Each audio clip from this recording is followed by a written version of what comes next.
This is the squalor many Lagos residents wake up to.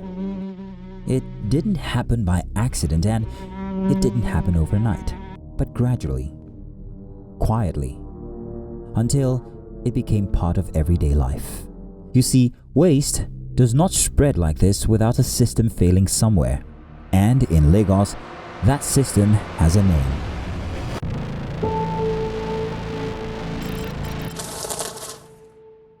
In every city, waste is managed by design. In Lagos, that responsibility rests with the Lagos Waste Management Authority, or LOMA. But responsibility only matters when matched with capacity. And capacity in any megacity begins with one simple thing: infrastructure. Well, you're correct. In Lagos, LOMA has the regulatory authority to manage solid waste. And we do that through our franchise operators, popularly known as PSP operators. That's private sector participant operators. And they have the authority to collect waste from your household or your business. And as a resident of Lagos, by law, you must be signed up for a PSP operator. Whether it's your house, your shop, your plaza, your hospital, any facility, every resident must be enlisted with a PSP operator designated for their area, and they must pay their waste bills on time, which is usually monthly, although some people pay for a year, 6 months in advance. However, Lagos, I like to say we're a victim of our success. Because the infrastructure is so much more advanced than many other places, Lagos attracts more people. They're coming because they want more opportunities, they want a better functioning environment, they want a well-functioning PSP system, some of them. But however, there are a lot of people who come into Lagos and refuse to abide by the laws, the established laws in Lagos. But across the mainland part of Lagos, reality tells a different story. The Lagos mainland is connected to Ikoyi, Victoria Island, Lekki, and others via 3 major bridges: the Third Mainland Bridge, Eko Bridge, and Carter Bridge. Every day, these 3 bridges carry hundreds of thousands of people between 2 realities of the same city. On one side, the highbrow districts of Ikoyi, Victoria Island, and parts of Lekki, home to corporate headquarters, luxury apartments, diplomatic missions, and some of the most expensive real estate in Africa. But these are about the most crowded areas in Lagos, focused on the mainland, where beneath the movement, the commerce, and the survival, many communities are gradually sinking under the weight of unmanaged waste. Ikotun, Ikorodu Road, Badagry Expressway, Agege Road, Iyana Ikpaja, Abule Ado, Alaka Surulere. From one local government on Lagos mainland to another, waste appears to be without containment on roads, pavements, and bus stops. This is not necessarily due to the city's population, but because there is often nowhere designated to put it. People, even if you there's no way, there's no control for dropping of nylon waste. There's no control of dropping anything on the ground. So if there's control, maybe there's a law enforcement on dropping dustbins around, then there will be free flow of quite a lot, and it's something that has to do with most of these market women in the area trying to drop refuse in an open space, especially on the major road, on the highways. So, and sometimes it takes a normal, probably a week before they come around to pack the refuse. Because if the individual are being sensitized, are being educated, when you clean your own portion, like for example, this is the front of my house, I clean my house every day. The other person next to the compound clean his own. There will not be lapses. You understand? Well, we should cultivate the habit of, it's my country. It's my country. Don't look at it that it's the government. It should be inclusive. Everyone sees problem, but no one agrees on who caused it. In cities with structured waste systems, public waste bins are standard infrastructure. In Johannesburg, South Africa, wheeled bins are provided and owned by the city's waste authority, Pick It Up. They're tied to properties and even replaced through regulated systems. Johannesburg, from my little understanding, is pretty good system. Is in operation there.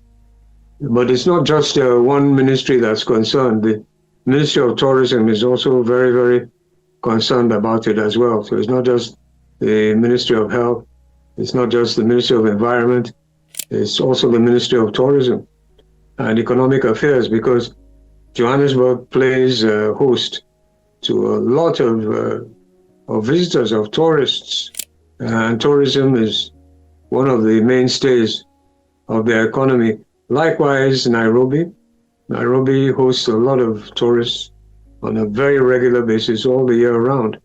So various other ministries are quite involved in ensuring that the place looks, good and clean and tidy. As I said, the person who was in Italy, in that city there, some Italians will be coming to Nairobi. And so you want them to now come and they see all this dirt and waste and so on. It'll be off-putting. They'll send pictures back, especially these days now, where you can't stop the communication. They'll say, oh, look at this. Oh, it'll put people off. Here in Ikeja, the capital of Lagos State, public waste bins are nowhere to be found on many streets. In front of this estate in Ifako-Ijaye, the waste has slowly crept in until it has become part of the landscape. kì í ṣe bóyá abúlé bí nìkan ló ń kólẹ̀ yẹn síbẹ̀ àwọn míì wọn á kó sínú mọ́tò wọn á dé ní wọn jálẹ̀ ṣíṣe ibẹ̀ gan ni mo wà tẹ́lẹ̀ tí mo ti ń tajà ibẹ̀ ni mo wà gbà míì máa yí sẹ́gbẹ̀ gbà tí wọ́n dẹ̀ ti dalẹ̀ síbẹ̀ mo yí síbẹ̀ yẹn gbà tí mo dẹ̀ rí pé ó ṣàǹkún lọ kò ní mo fi kú bẹ́ẹ̀ mo fi wá sápá bíi ibẹ̀ ni mo wà. For this roadside vendor, the smell was not just uncomfortable, it was bad for business. According to the Lagos State Ministry of Environment, Lagos produces between 13,000 to 14,000 metric tons of waste daily. Yet, a significant portion is still disposed of outside official collection systems. The result is visible, here and across several neighborhoods in the city. No be all these people that is here, that is pouring this regulation, all this dustbin here. All those people that is coming outside, them, they are pouring all this regulation. Because this thing are not there before. Since now, today is Monday, Abi. Last week Monday is not plenty like this. Upper Monday is not plenty. Come and see it today. As at now, people as there are plenty. This regulation is not good. Please help me tell the government. The government is just trying. Because we are just trying for this thing. 24 hours on our road. We catch, like this morning now, we catch 2 people at Eco Junction now. They are just dropping. We just pick it. Now so all those people for Agbado Okiodo, they just pick it and carry Okada, carry the person, go to Agbado Okiodo. We are just trying. We try. Please, government, we need the help of us and we need the task force to help us for this area. When systems do not absorb waste, communities do. Igondo General Hospital serves a residential area of over 1.1 million households in Alimosho local government area, which has a population of over 3 million people. Patients wait outside, not by choice, but because space inside is limited. And just meters away from this health facility, garbage rots as mosquitoes, flies and cockroaches breed in large numbers. This is an unhealthy environment for those who are already vulnerable. Sites should not be kept near the hospitals at all. The waste should be evacuated.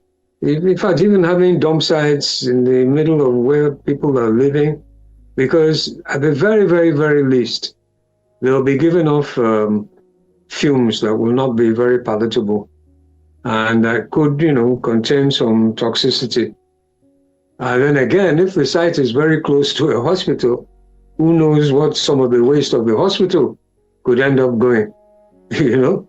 And that is really, really unacceptable, because a lot of hospital waste is certainly quite dangerous for your health. And whilst I do believe any self-respecting hospital will ensure that the waste is taken away by the right people, but then if those same right people now go and dump it in a place nearby because it's nearby, then you're asking for major problem. So yeah, the big dump sites, they should be far away from where people are staying. Our experience is the dump site here is an hazardous dump site because, one, we don't have good water. No matter the length of, no matter the breadth and length you drink with the borehole, you hardly have good water, reddish water. That's to say it's pollution. Everybody around the environment, we have polluted water, but just some few meters after the road, the people beside the other side, they got good water. That's to say the water level, or what I say, the topography of the soil, the water in it has flowed up to our environment that no matter what you do, so we don't know what to do. The whole environment will have water. The people that sell water, they sell it so astronomically because we don't have water. Two, again, the site brings sickness, one, like malaria.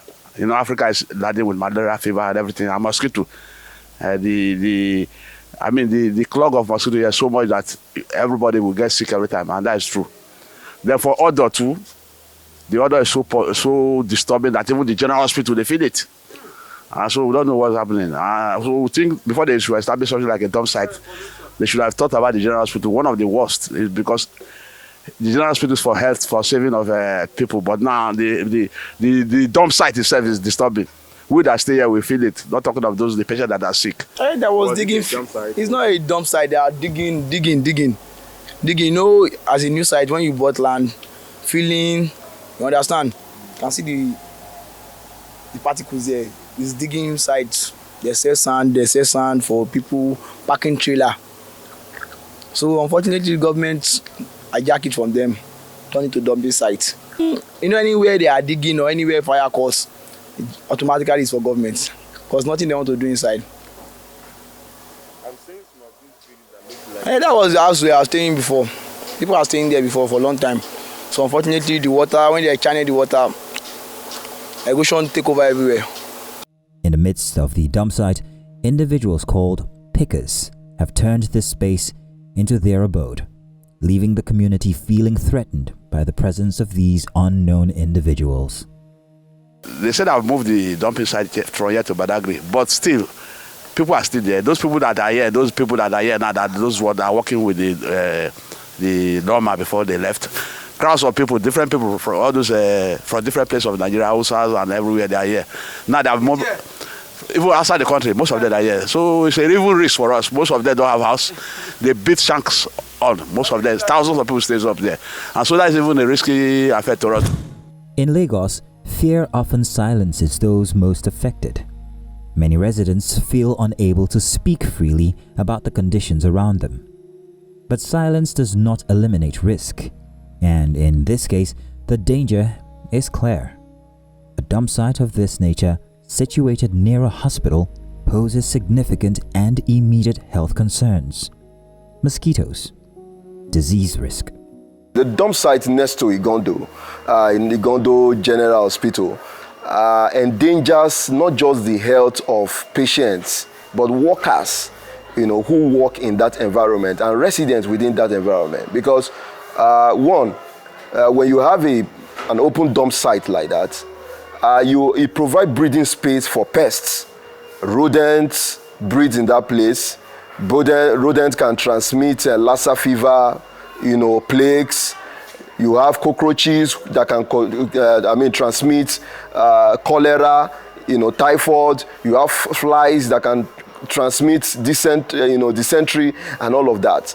So when you have such an open site, it becomes a breeding space for pests. And this pests becomes a danger because they are vectors that carry diseases. So when they move into our houses, they move into those hospitals, they endanger the health of not just the staffs there, but also the patients that are in that environment. And so government should endeavor to prioritize making sure that such open dumping is discontinued in the 21st century Lagos State. When waste sits beside a hospital, it stops being just an environmental issue, it also becomes a healthcare issue. If hospitals represent healing, markets represent food, nutrition, and more. At Ilekbo Market, food and waste share the same boundaries, existing side by side. Àwa náà bá níbí báyìí. Bọ̀ nǹkan tó ṣẹlẹ̀ ní pé àwọn èèyàn wọ́n ti wá síbí báyìí. Wọ́n ti wá láti council, wọ́n ti wá láti local government. Ipe kán má dalẹ̀ síbẹ̀ mọ́. Kò dẹ̀ sí nǹkan tá fẹ́ ṣe sí i. Torí tá bá rí àwọn mọ́tò yẹn tó bá yẹ pé wọ́n bá ń wọlé ni, àwọn máa dà á síbẹ̀. So àìmọye ìgbà tó máa ń wá ń tì í nítorí ilẹ̀ yẹn. Bọ̀ torí pé bíbá yìí ó dẹ̀ jẹ́ iṣẹ́ oko. Kò sí nǹkan tá fẹ́ ṣe sí i. Ìgbà míì ọsàn lè wọlé, ọ̀gẹ̀dẹ̀ lè wọlé, tó bá bàjẹ́ ibẹ̀ náà ló máa kó lọ. Then tó bá dẹ̀ tún kó lọ síbẹ̀, ó ṣàǹfààní fún àwọn ẹran tó wà ńbẹ̀. Àwọn ẹran wà lórí òkè yẹn, wọ́n máa ń jẹ. Àwọn èèyàn mìíràn wọ́n máa ń wá láti ta, wọ́n máa wá ń kó láti ta. So kò sí nǹkan tí a lè ṣe sí i torí iṣẹ́ oko ló jẹ́. Nǹkan tó ṣẹlẹ̀ ni pé èmi ò ní malaria o. Oríṣiríṣi èèyàn ló wá síbí báyìí.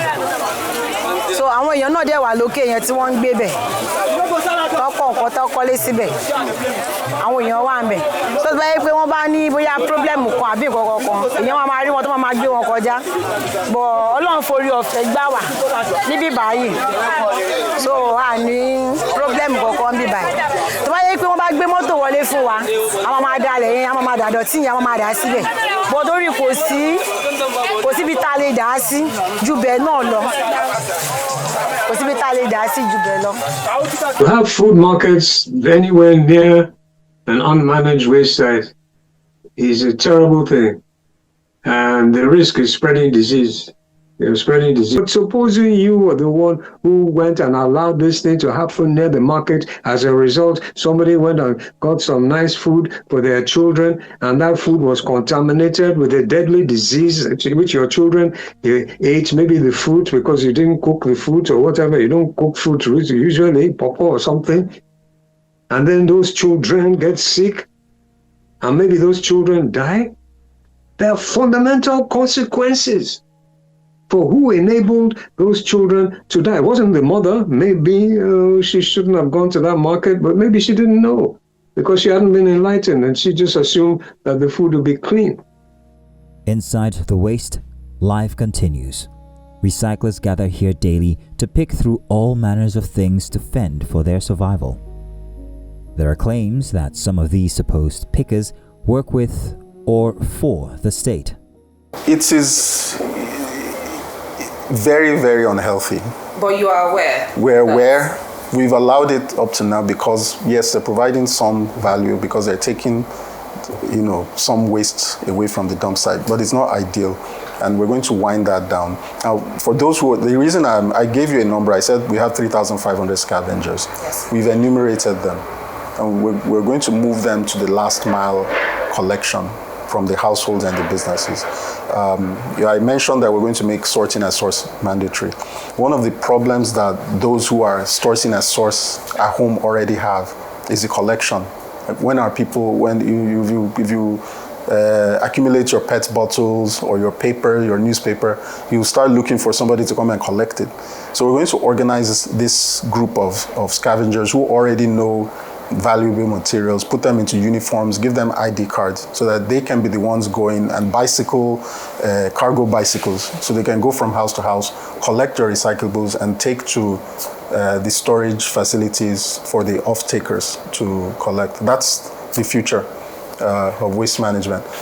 Some have nowhere else to live, so they pick sell, and return to the dump site, which has become home, with the tents they live in, and even a mini cinema for entertainment, with crunchy snacks available.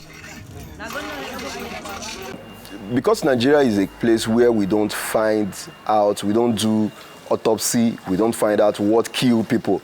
A lot of people attribute, all of these health issues to spiritual cases and all of that. If we have a good statistic of what killed people, perhaps government will take this more serious.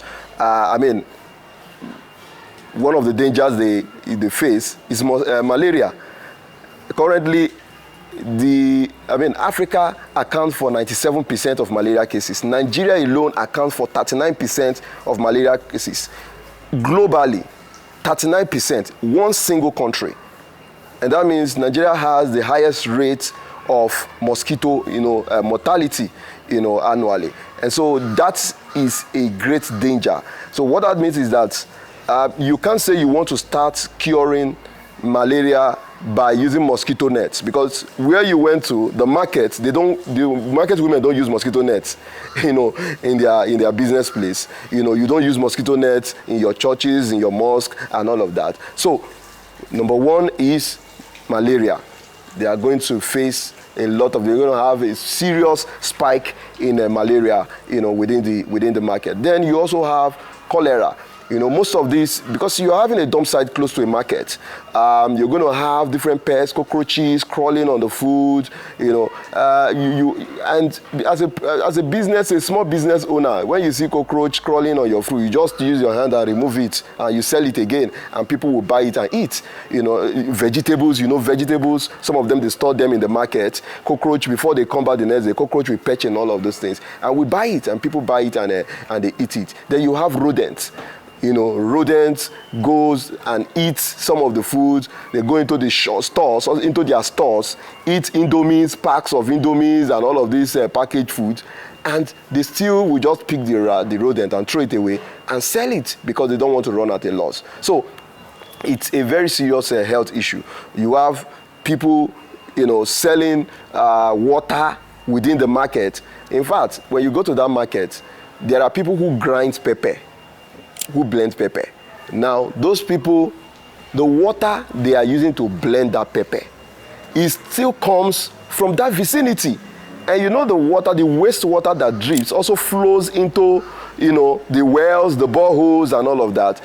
Urban health studies consistently warn that food markets located near unmanaged waste sites increase exposure to flies, bacteria, and contamination pathways.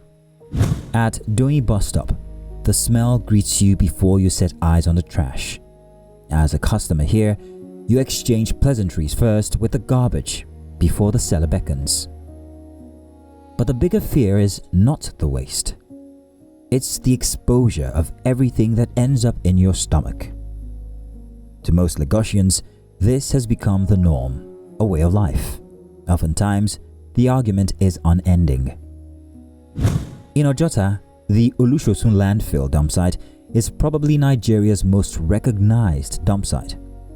But it's no longer just a dump site, it's now an ecosystem. Here, food and waste exist side by side. While Loma has established a recycling plant here, it's still not a good site for the neighborhood and the workers who are constantly exposed to the risks that come from the expansive dump site. Several and regular symptoms. Aside from the fact that skin irritation, which is the first one, depending on the kind of nature you have, the kind of skin you have skin irritation, sometimes rashes, sometimes, it could go as far as, you need to go to the hospital, take medications and all that. Another thing is probably the food you eat, or maybe the water you drink. Depends on your immune system. And when you take some food into your belly, before you know, you have a running stomach, and then you just start purging, and you probably have to still visit the doctor to get proper medical attention. Worthy of note is the safe precautionary measure you see with the staff. They are obviously putting on the standard respiratory protection to protect them against dust, fumes, and toxic gases, while others are well kitted with puncture-resistant gloves to prevent injuries from sharp objects and chemical contact. The cart pushers are operating illegally, so let's set that aside. Okay. However, the street sweepers, we're currently enrolling them into the Lagos State's health insurance program called Ilera Eco. All 16,000 of them. Mr. Governor has approved their enrollment so that they'll be able to access healthcare freely. Our waste handlers, similarly. You know, the waste handlers who work with our trucks, most of them are itinerant. They come and go. Every month we're hiring them. Some of them just work for a day. However, even for that category, the state health insurance program will eventually cover them. Nǹkan tí government lè ṣe fún wa ni pé first thing ibi yìí torí pé àyè yìí wà níbí dáadáa. Nǹkan tí mi fi pé government lè ṣe fún wa tíṣẹ́ ìmọ̀ tó fi flow tó máa ròyàn lọ́rùn. One, come get machine fáwọn ọlọ́mà. Irú machine wo? Àwọn bulldozer tó máa tilẹ̀ yẹn á ní ìdẹ̀bàlì níbí kọ́ dẹ̀ ṣe títì fún wa. Fine. Then tó bá lè ṣe small irú wọ́n yẹ wáyé síbí nsìn láti lè ṣe ní small company kan síbí kán bá wáyé kékeré kan fáwọn náà fún bí small hospital kékeré tó yẹ pé anything first attempt tó máa treat àwọn èèyàn fine a máa appreciate it ṣe get nǹkan tí mo fi pé government lè ṣe fún wa bí. Those employed at dump sites without proper protective clothing gear face immediate and long-term health risks, including injuries, respiratory complications, skin infections, and extreme exhaustion. Without basic safety gear, such as face masks, hand gloves, and protective boots, workers here are constantly exposed to harmful gases, hazardous waste materials, heavy metals, and disease-causing pathogens. The sight of these men working under such unsafe conditions is deeply troubling. With little to no visible protective gear, one is forced to ask, who are the environmental safety experts within the Lagos Ministry of Environment or LOMA responsible for ensuring and enforcing proper standards in regard to dump sites and waste management? Well, yes. You see, when you say education is expensive, you try ignorance. But I still believe that the Lagos State Waste Management Authority should kind of enforce or probably have a program where they can enlighten all the people here, because it is not everybody that is educated here. And then, sometimes when you talk of nose mask, people will be like, it's not corona now, why am I using nose mask? But when your immune system is not strong enough and then you inhale some certain things, my God, you get home and fall sick. And if you're not using some kind of drugs, to help boost your immune system, you might end up in the hospital.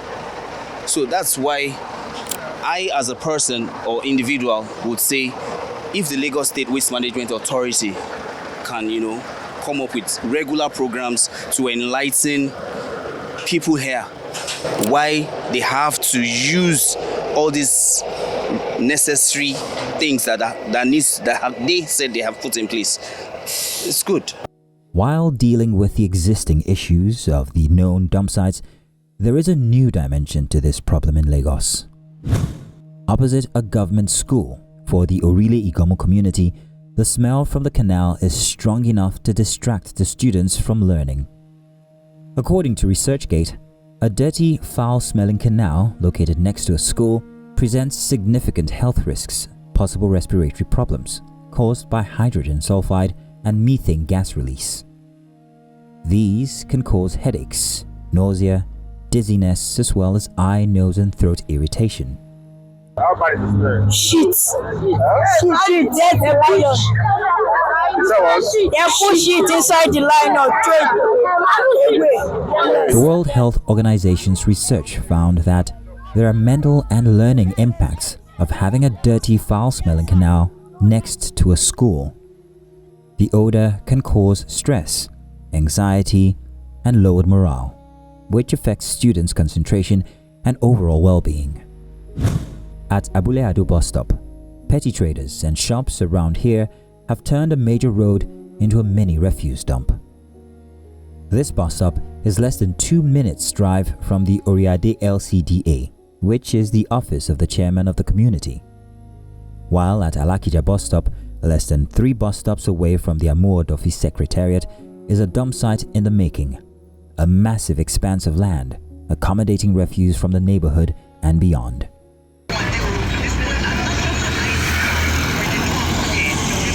There are moments when the system designed to manage waste becomes part of the problem itself. At this location, a Loma-branded dump truck, or one operated by its PSP partners, sits obstructing the road, contributing to congestion and disrupting daily life.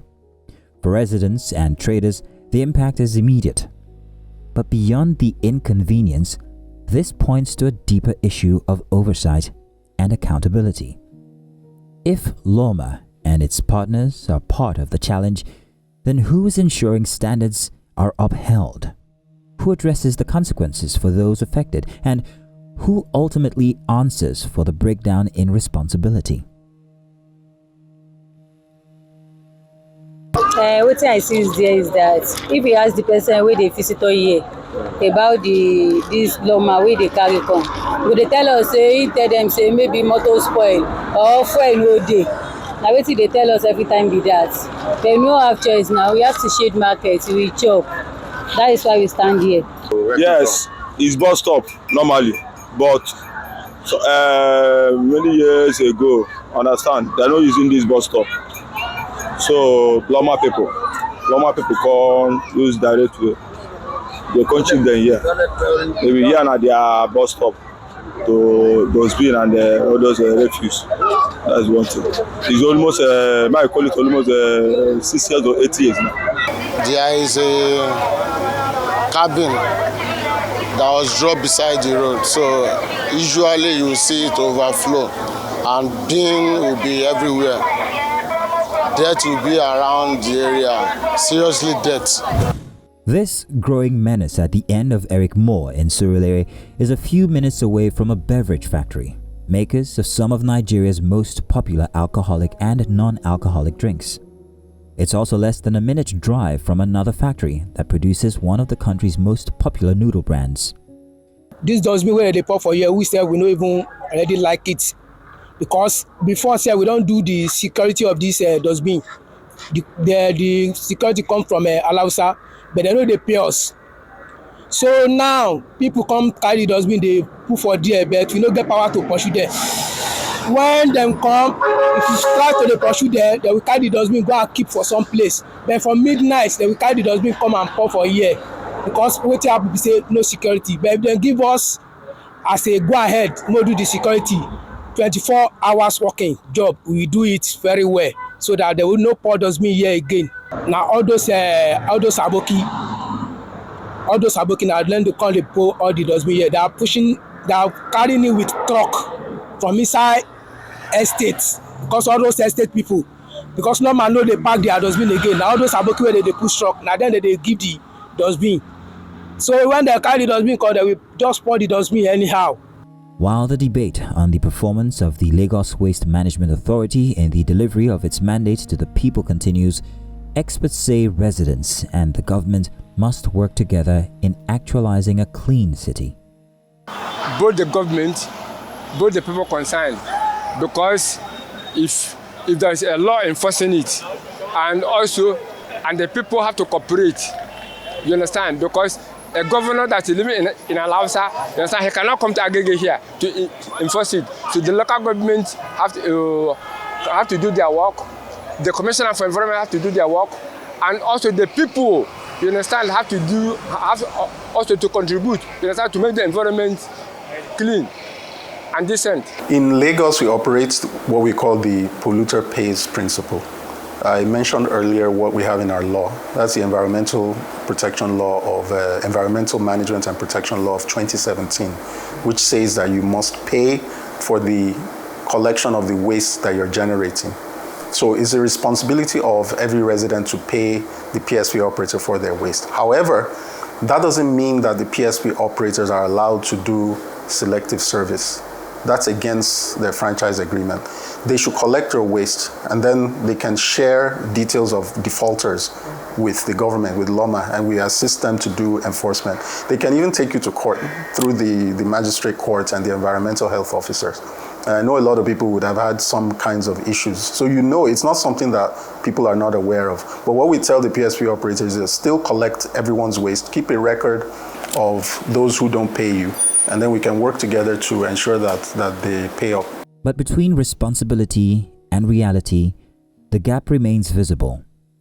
Should the residents pay to dispose their waste? Should the government take full responsibility? What can be learned from other cities in Africa and around the world? In terms of collecting money from residents for their waste that is being generated, I think it's a good one. It's kind of like promotes accountability and also ensures that people have this sense of obligation that we are paying for this waste. So it gives people this idea of let me not come and start wasting or not just taking advantage of this whole thing, because your own money is going down for it. Now, what I feel could also be done better is ensuring that this money that is citizens are paid. They're not just being exploited. They're not just being taken advantage of. They should see that their money is actually working. They should see that these waste are being managed properly. So that's just my thoughts. Yes, if no matter where you live in Lagos, you have a PSP operator operating in that area, and if you don't know who that PSP operator is, you can ask your neighbors, you can ask your community development association or your estate association, and they will give you that information. So they manage those businesses. They're running businesses for profit. So you can't expect them to take your waste for free. Mm-hmm. And I know that a lot of people are dumping because they don't think they should pay for waste. Maybe then anyone who is doing that is not someone from Lagos. Maybe they came from somewhere else. I don't want to mention anyone's state. We're not here to abuse anybody. But what we're saying is that if you want to live in Lagos, you must pay for your waste. Otherwise, you can go back to where you came from. Make sure that waste are properly sorted from our home. Then, waste should not be a private business. Waste is not a business. It's not a business. When government collect waste, you are protecting public health, and protection of public health should not be a business, because you owe it a responsibility to make sure that your citizens are living in good health. It is only a sound citizen that can be productive. So it shouldn't be a business. It should be that government is collecting this waste and they are recycling it for other purposes. So one, I will strike out the business, the business angle of that of waste collection, because that is what makes it. As a matter of fact, most of the areas where you see those large dump, in community where you see large dumping of refuse, it's LOMA staffs that are dumping those refuse there, because when they sweep the roads, they don't have where to dump those waste. Like I told you, the one on my street, I was the one that stopped it. It was LOMA staffs that comes there to drop waste. And we had to engage them. We had to be confrontational with them. Today, if you go to that place, we planted flowers in those places. So I'm going to make sure that waste is being sorted from home. Then in Lagos State, we are going to build sanitary landfill where waste can be recycled, waste can be collected, and we're going to discourage open dumping. Then you can also rule out the fact that the internal roads of most communities are very bad, so trucks cannot have access to those communities. So both the Ministry of Environment, the Ministry of Health, the Ministry of Urban Planning, Ministry of Water Resources, all of these ministries have to come together to make sure that they work together to plan the society and ensure that all of this are then environmental health professionals. The frustration is unending, and where there is no solution to the problem, residents will look for any other ways to dispose their waste. No city becomes like this overnight. it happens quietly. Waste piles ignored. Well, I think both the government and the citizen also have a responsibility to waste management. So it's not just the government doing its own thing, but both the citizen have that duty to it, because if there is an outbreak or if there is an epidemic, it also affects not just the government but also the citizen. So I feel the citizen also have a role to play. In as much as we go about with our daily endeavors and businesses, we should have that consciousness not to litter the environment, and have that consciousness that wherever there is waste, we should try to see how we can, collect it and ensure that it's being managed properly. Not just litter the environment, not just leave it wherever you drink your pure water, you just drop it like that. No, we should have this rule that we are helping the government as much as the government is also helping us. So it's a mutual benefit. Systems stretched, infrastructure absent, authorities not living up to expectations, until the exception becomes normal. Let me, the state government is doing enough. I think they pay them their dues, because they are not doing it free of charge. You understand? They pay. Our people will lack what is called, what do you call it, education. You understand? It's quite different from I go to school. If I different from that, I implement what I study in school, and also personal behavior. Some people are very dirty. They don't care. Okay? They don't care. They only wear their clothes and what they and jump out. They don't care about the environment. They don't care even about the house that they live. If you educate them, they will know the right thing. Nobody will do anything anyhow. But if you don't educate them, people will do whatever they like. And that's what I say. The role of environmental health professionals, must not be overemphasized, because the environmental health professionals in the 70s, in the 80s, you see all these wole, they go into communities to make sure that communities are clean, they check your house, make sure that, but all of those things have been hijacked. That particular department have been hijacked by the politicians. So they give them task to go and generate revenue. So when they come to your facility, when they come to your house, when they come to your shop, it's not about protecting, making sure that you're doing the right thing, making sure that you have the right waste collection box. It is about how they can use that particular person to generate revenue, because they've been given a target. So all of these things need to be, scrapped out. Engage professionals who are going to make sure that waste are being properly managed and waste are used for for more scientific and advanced purposes to help mankind. All of these waste, all of these nylons, plastics can be recycled for, use it for various things. We can use organic, even sewer waste. The sewer waste, Nigeria is still having sock away in 21st century. Nigeria is still having sock away, which has been outdated. All these feces can be used to generate all kind of, electricity and all of manure, and all of that. But being an environmental health practitioner, I will tell government that it has failed completely when it comes to waste management, and it's high time government begin to see it, that waste management is synonymous and progressive when public health is considered and put first ahead of profit. Waste is no longer just a problem to be managed in Lagos. It has become a reality to be lived with. And the longer it stays this way, the harder it becomes to reverse.